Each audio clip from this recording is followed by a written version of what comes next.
नमस्कार मित्रांनो, आजच्या या भागात आपण पाहणार आहोत.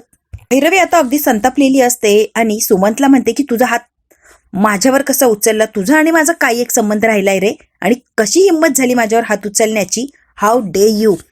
आणि इतकी ओरडायला लागलेली असते.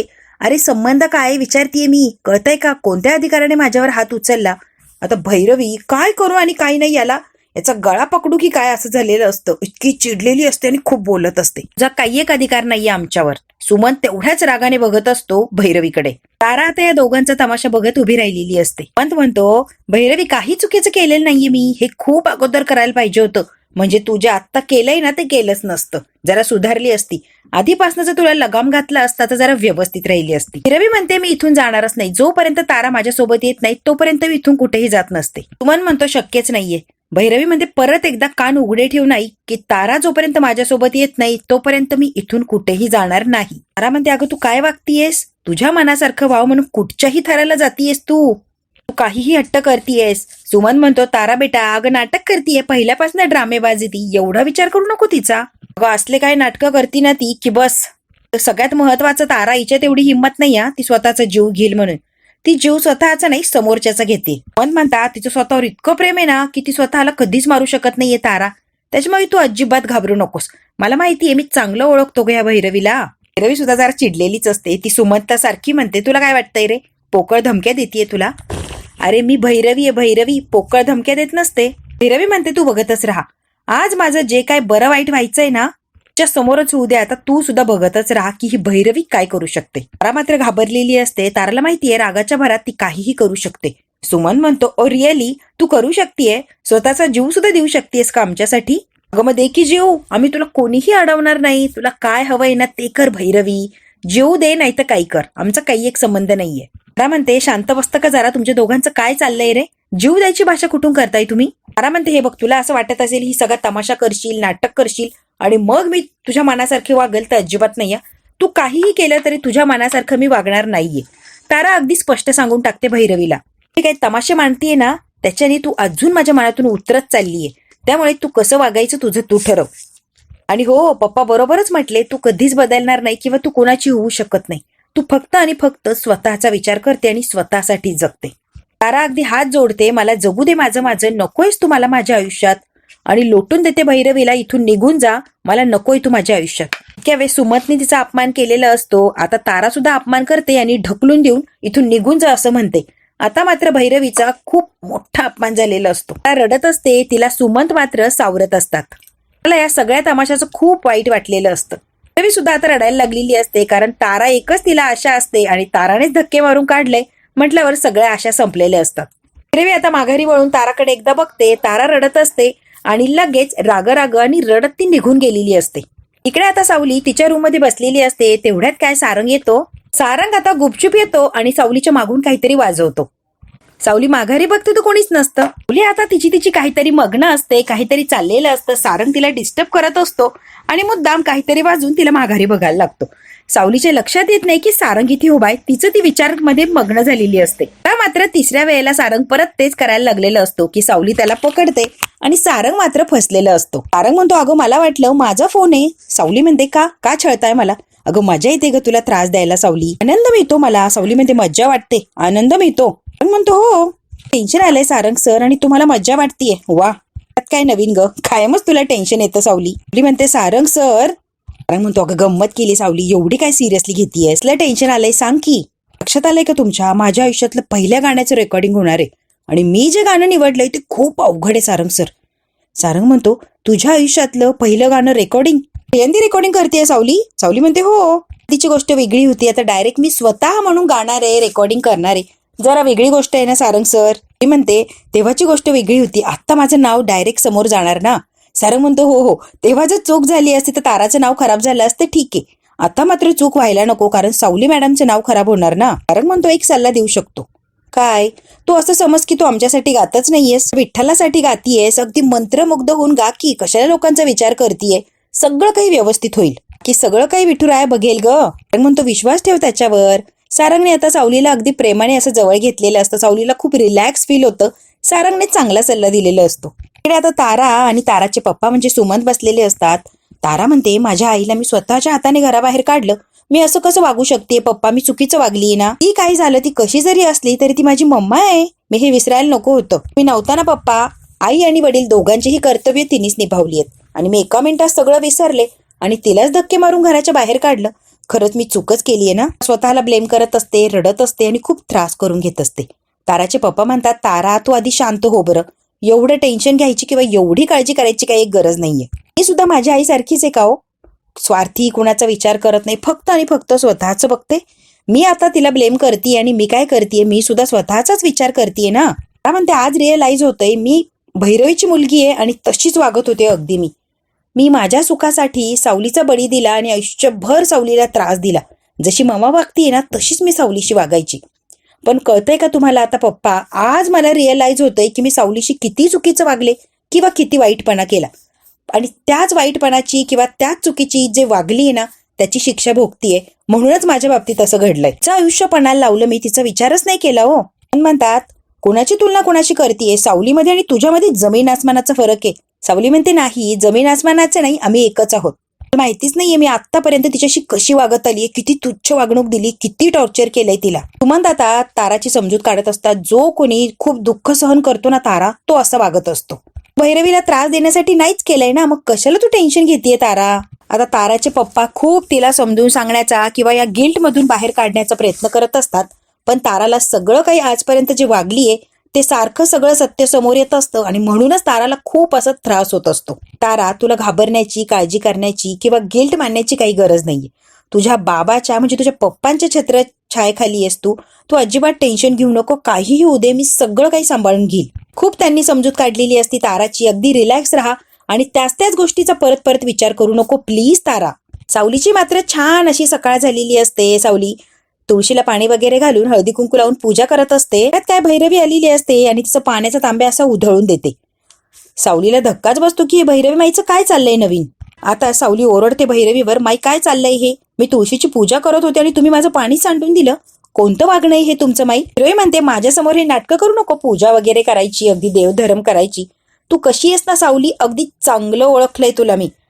भैरवीला सावली म्हणते, हे बघा माई, असं कोढ्यात बोलू नका, काय असेल ना ते स्पष्ट बोला आणि माझ्या श्रद्धेची चेष्टा तर अजिबात करू नका. सावली तू काय केलंय ना तुला माहितीच नाहीये. सावली म्हणते, अहो माई जरा स्पष्ट बोला की, माझं घर तोडलं, माझ्या मुलीला माझ्यापासून तोडलं, त्या लेकीसाठी अख्खं आयुष्य पणाला लावलं, त्या लेकीने अपमान केला आणि धक्के मारून मला बाहेर काढलं, फक्त आणि फक्त तुझ्यामुळे. जे केलंस, तुझे वागली ना त्याचे परिणाम मी भोगतीये सावली. माझ्याच ताराने मला झिडकारलं आणि धक्के मारून इथून निघून जा, काही एक संबंध नाही असं सांगितलं. तू जर ताराला सगळ्यांच्या समोर एक्सपोज केलं नसतं तर आज तारा चिडली नसती आणि माझ्याशी असं वागली नसती. जे काय झाली ना ताराची अवस्था किंवा माझी अवस्था, त्या सगळ्याला फक्त आणि फक्त तू जबाबदार आहे सावली, एवढं मात्र लक्षात ठेव. म्हणते, हे बघा माई, यात माझी काहीच चूक नाहीये किंवा मला काही माहितीच नव्हतं काय आणि कसं होणार आहे, तरी सुद्धा तुम्हाला वाटतंय की माझी चूक आहे किंवा माझ्यामुळे सगळं होतंय, ते बघा मी हात जोडून माफी मागते, खरंच माफ करा मला, माझ्याकडून जर काही चूक झाली असेल तर आय एम सॉरी. बोली म्हणते, माई अजून किती दिवस स्वतःच्या चुकांचं खापर दुसऱ्यांवर फोडणार आहात, कधीतरी तुम्ही केलंय हे मान्य करा की. स्वतः सगळं करता आणि मला भोगायला लावताय, किती दिवस करणार हे असं. आता तुम्ही काही पूजा करताना जे केलंय ना माई, याला चूक म्हणत नाही, हे पाप केलंय तुम्ही, पाप. हिरवी म्हणते, सावले पाप पुण्याच्या गोष्टी तू करायच्या नाही आणि मला तर अजिबातच शिकवायच्या नाही. सावली तू जे केलंस ना माझ्या आणि माझ्या लेकीच्या बाबतीत, या जगातलं महापाप आहे, महापाप. त्या पापाला क्षमा नाही, माफच करू शकत नाहीये तुला कुणी. इतकं मोठं पाप केलंय सावली आणि पाप पुण्याच्या गोष्टी मला शिकवायला लागली होय. भैरवी म्हणते, पाप केलंय, पाप, मोठं पाप. आणि हो, तुझ्यासोबत या पापामध्ये कोण कोण वाटेकरी आहे, तू, तुझा नवरा, तो चंद्रकांत आणि तुझा मानलेला बाप तो जगन्नाथ. तुम्हाला सगळ्यांना पापाची फळं मी भोगायला लावणार म्हणजे लावणार.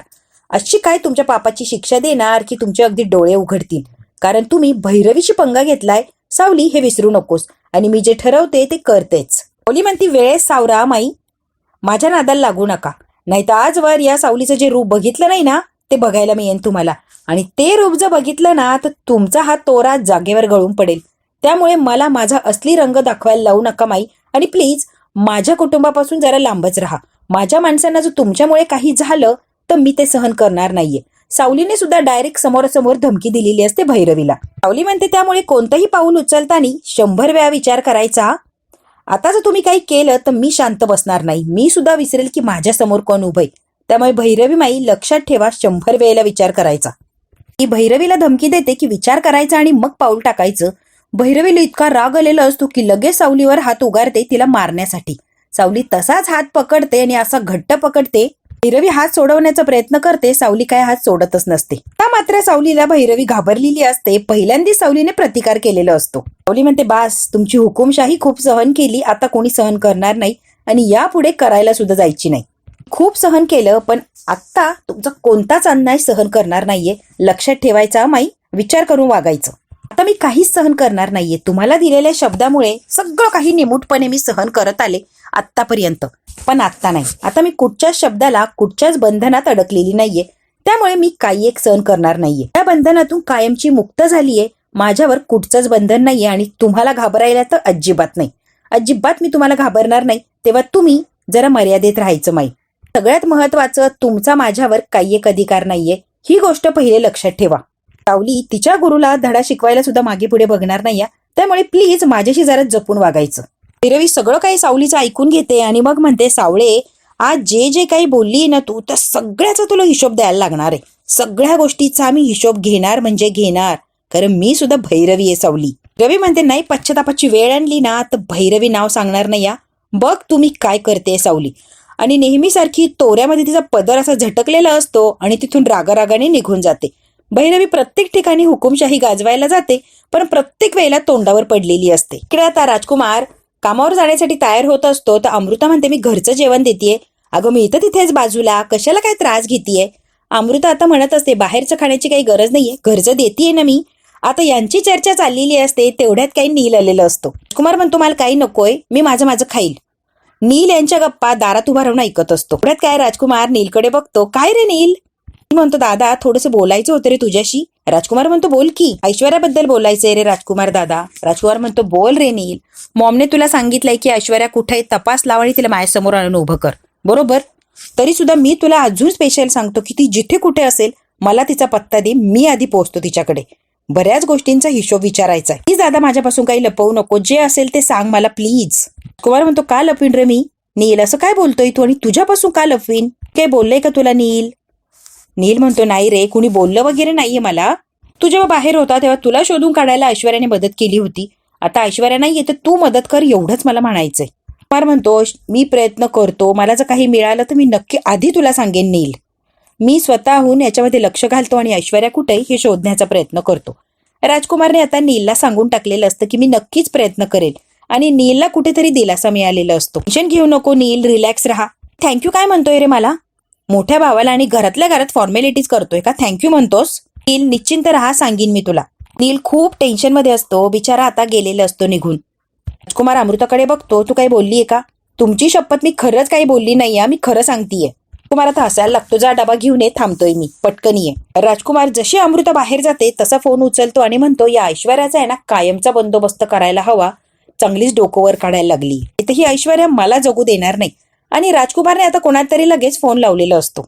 आता इकडे भैरवीच्या घरी जयंती आलेली असते आणि जयंती म्हणते, अहो माई, जगन्नाथच्या घरी काय काय घडलं ना, असं उडत उडत आलं की माझ्या कानावर. सगळं काही समजलंय मला. भैरवी म्हणते, जयंती तू का आली इथे, काय कारण इथे येण्याचं. कशाला म्हणजे, काय विचारताय माई. पगार घ्यायला. तुमच्याकडे कामाला आहे मी, महिनाभरला पगार घ्यायला आली. भैरवीने एका मिनिटात पलटी मारलेली असते. जयंती, किती लाज सोडली आहेस ग तू, तुला अजिबात लाज नाहीये.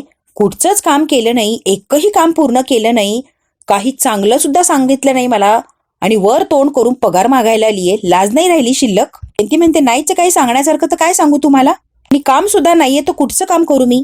काम देत नाही मला, मग पगारही देणार नाही, हे चुकीचं या माई. तर इमोशनल ब्लॅकमेल करायला लागलेली असते आणि नेहमीची नाटकं असतात ती जयंती सुरू करते. ए जयंती, नाटकं बंद कर. दिलेला शब्द मोडायला मी काय तुझी नणंद सावली नाहीये. शब्द द्यायचा आणि ऐन वेळेला मोडायचा. मी भैरवी आहे, भैरवी. मी कधी शब्द मोडत नसते. तो काय माझा अपमान झालाय ना, तो कसं बसा पचवलाय ग मी. काल आहे ना जयंती, खुद्द माझ्या लेकीने जो माझा अपमान केलाय ना तो मला पचत नाहीये. मला विश्वासच बसत नाही की माझी तारा अशी वागू शकते माझ्याशी किंवा मला असं बोलू शकते. ते अजिबात मला सहन झालेलं नाहीये बघ. भैरवी आता जयंतीला सांगत असते. जयंतीला छान असा आनंद मिळत असतो की बरं झालं ताराने हिचा अपमान केला. आता सगळं काही जे घडलंय ते जयंतीला भैरवी सांगत असते. जयंती आता हसायला लागलेली असते की तिने हाताला धरून लोटून दिलं ग मला, चालती हो असं म्हणाली तारा. आता जयंती तोंड दाबते आणि हसत असते. जी काय अवस्था आहे माझी मला माहिती आणि तू मात्र मजा घेतेस. जयंती हास हास ग बाई हास माझ्यावर. हो माई हसत नाहीये मी. हात धरायचं आणि घराबाहेर काढायचं ना त्याला हसले मी. त्यात नवीन एक आहे, आमच्याकडे कुणी कोणाला बी हाताला धरतं आणि घराच्या बाहेर काढतं. आमच्यासाठी सर्रास आहे, काही वाटत नाही आम्हाला. तुम्हाला वेगळं वाटतंय माई. ती म्हणते माई तुम्हाला माहितीये का मला काय म्हणायचंय, म्हणजे बघा जो बोगे वही पाओगे असं म्हटलंय हो कोणीतरी. म्हणजे आपण जे पेरतो ना तेच उगवतं माई. जयंती म्हणते कसं आहे ना माई, जगन्नाथला धडा शिकवायचा म्हणून त्याला घराबाहेर काढायला निघाला बरोबर, पण इथे काय झालं उलटच झालं की तुमच्याच लेकीने हाताला धरून घराच्या बाहेर काढलं. म्हणजे तुम्ही जे पेरत होता ते उगवलं की. कसं आहे ना माई. भैरवी जयंतीकडे रागाने बघायला लागलेली असते. इकडे आता बाबा तिलोत्तमा बोलत असतात. प्रेमाला वयाचं बंधन नसतं ग तिलोत्तमा. प्रेमाला स्थळ काळ कुठलेही नियम लागू होत नाही. प्रेम म्हणजे प्रेम असतं. तिलोत्तमा म्हणते अरे बापरे. तिलोत्तमा म्हणते या वयात प्रेमावरची लेक्चर देणार आहे का तुम्ही मला आता. नाही का तिलोत्तमा. बाबा म्हणतात तुला खरं सांगू का तिलोत्तमा, हल्ली मला असं वाटायला लागले की तुझं माझ्यावर प्रेमच राहिलेलं नाहीये. तिलोत्तमा म्हणते काय बोलताय आणि कसं बोलतायत, कळतंय का तुम्हाला. सारखी काही ना काहीतरी कामं चाललीये ग. ऑफिस सांभाळणं, तुझा बिझनेस सांभाळणं, मुलं मोठी करणं, नंतर आता येणाऱ्या नातवंडाच्या मागे धावणं, या सगळ्यात इतकी बिझी झालीये की माझ्याकडे लक्ष देत नाहीये तिलोत्तमा. मला कधी वेळ दिलाय, माझ्यासाठी कधी वेळ काढलाय, जरा आठव बरं तिलोत्तमा. बाबा आता गंमत करत असतात तिलोत्तमाची. फक्त आणि फक्त माझ्यासाठी काय केलंय स्पेशली जरा आठवून सांग मला. तिलोत्तमा म्हणते ठीक आहे आतापर्यंत नाही केलं असं मान्य करते, पण मी काय करू तुमच्यासाठी स्पेशल की जेणेकरून तुम्हाला आनंद मिळेल किंवा मी काही केलं तर तुम्हाला ते आवडेल. आता हसायला लागलेले असतात. तिलोत्तमा म्हणते मी जाते आणि गवारीची भाजी करून आणते माझ्या हाताने मस्तपैकी तुमच्यासाठी. बाबा इतके हसतात. म्हणजे तुम्हाला पटेल ना, तुम्हाला वेळ दिला, तुमच्यावर प्रेम आहे, तुमच्यासाठी मी काहीतरी करू शकते. गवारीची भाजी वा वा वा. तिलोत्तमा खरंच छान बेत्या. तिलोत्तमा म्हणते द्या इकडे, कॉफी झाली असेल तर चाललीये मी, कॉफीचा कप ठेवून येते. तिलोत्तमा आणि बाबा मस्तपैकी आनंदाने वेळ घालवत असतात. इकडे आता जयंती चांगलंच लेक्चर देत असते या भैरवीला. नियतीचा खेळ किंवा नियतीचं चक्र कधीही कुठे फिरेल ना माई, हे असं कुणावरही फिरू शकतं ते. भैरवी जयंतीला म्हणते काय काय जयंती माझं ऐकून घ्यायचं, मला सिंपती द्यायची सोडून माझ्या जखमेवर मीठ चोळायला आली का इथे. बरोबर ओळखलं माई. नाही हो माई असं कसं म्हणताय तुम्ही. जयंती मनातल्या मनात म्हणते अशाच जळत राहा, अगदी जाळ उठू द्या, तुम्ही जळाल्या तर माझी चूल पेटत राहील ना. जळा जळा अजून जळा माई. जयंती म्हणते माई मला माहितीये तुम्ही शांत बसूच शकत नाही, काही ना काहीतरी कारनामे करणार म्हणजे करणारच. जयंती म्हणते माई तुमची लेक तुमच्यापासून दूर गेली ना ज्या लोकांमुळे, त्यांच्यासाठी त्यांना बर्बाद करण्यासाठी काहीतरी प्लॅन करा की. अगदी बरोबर ओळखलं जयंती तू. माझी पोटची लेक मला ओळखू शकली नाही, पण तू चांगलंच ओळखलं ग जयंती. तू म्हणतेय ना अगदी तसं आणि तसंच करते मी. ज्या लोकांमुळे माझी लेक माझ्यापासून दूर गेलीये ना त्यांना धडा शिकवण्याची वेळ आलीये बघ. जयंती म्हणते आत्ता माझ्या डोक्यात एक मोठा प्लॅन शिजतोय. काहीही करायचं आणि त्या मेहेंदळ्यांच्या घराला संपवायचं एवढंच माझ्या डोक्यात आहे. भैरवी काय बोलते जयंती अगदी बारीक ऐकत असते. भैरवी म्हणते आतमधून घर असं पोखरून काढलं ना की घर कोसळायला अजून मजा येते. बरोबर आहे की नाही जयंती.